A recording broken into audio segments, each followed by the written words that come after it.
Hello বন্ধুরা, তোমরা কেমন আছো? আশা করি খুবই ভালো আছো। আমার সুইট র্যাবিট চ্যানেলে তোমাদের অনেক অনেক স্বাগত। চ্যানেলটিতে নতুন হয়ে থাকলে সাবস্ক্রাইব ও বেল আইকনটি প্রেস করবে।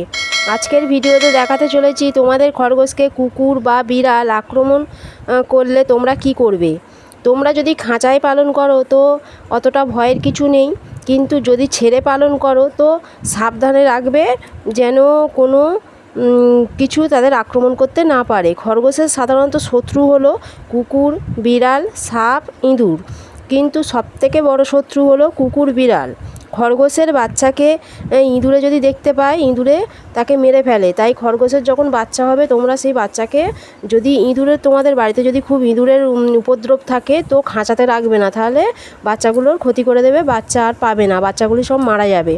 তো তোমরা করবে কি, যদি ইঁদুর তোমাদের বাড়িতে ছোটো ছোটো ইঁদুর থাকে, তোমরা বাচ্চাগুলোকে তাহলে সরিয়ে এনে আলাদা করে ট্রেতে রেখে তাদের যত্ন করবে।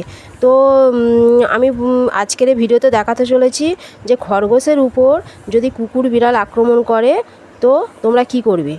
তাহলে আমি একটা কথা বলি বন্ধু, তোমরা সব সময় যখনই খরগোশ ছাড়বে তোমরা তার সাথে সাথেই থাকবে, যেন কোনো কুকুর বিড়াল তাদের কাছে না আসতে পারে। যদি তোমাদের খরগোশের উপর কুকুর বিড়াল আক্রমণ করে তো তোমাদের দেখে হয়তো পালিয়ে গেল, তোমরা তোমাদের খরগোশকে ফিরে পেলে, তখন তোমরা দেখলে যে তার কোনো চোট হলো না, কিন্তু খুব প্রচণ্ড পরিমাণে ভয় পেয়েছে, তখন তোমরা ওকে কোলে নিয়ে আদর করবে, খরগোশটির কাছে থাকবে, একা ছাড়বে না, তার পছন্দের খাবার হাতে তুলে খাওয়াবে, তার গায়ে মাথায় হাত বোলাবে, দেখবে আস্তে আস্তে সে নর্মাল হয়ে যাচ্ছে, খাওয়া দাওয়া শুরু করেছে। কিন্তু একা রেখে দিলে বন্ধু ওরা ডিপ্রেশনে চলে যাবে, পরে খাওয়া দাওয়া ছেড়ে দেবে ও মারা যাবে।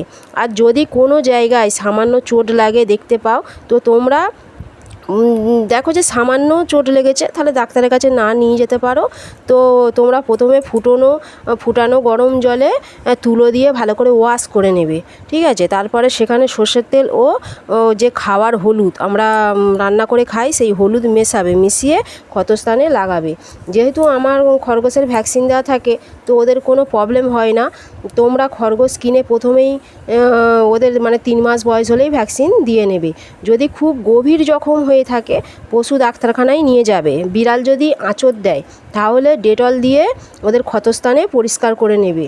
বিড়াল আক্রমণ করলে সাধারণত ওরা বেঁচে যায়, কিন্তু কুকুর কামড়ালে বাড়িতে রাখবে না, পশু ডাক্তারখানায় নিয়ে যাবে, ওরা ইঞ্জেকশান দিয়ে দেবে। ডাক্তারের পরামর্শ অনুযায়ী চললে খরগোশটি সুস্থ হয়ে যাবে। আশা করি সবটা বোঝাতে পেরেছি। তো বন্ধুরা, পরের ভিডিওতে আবার দেখা হচ্ছে।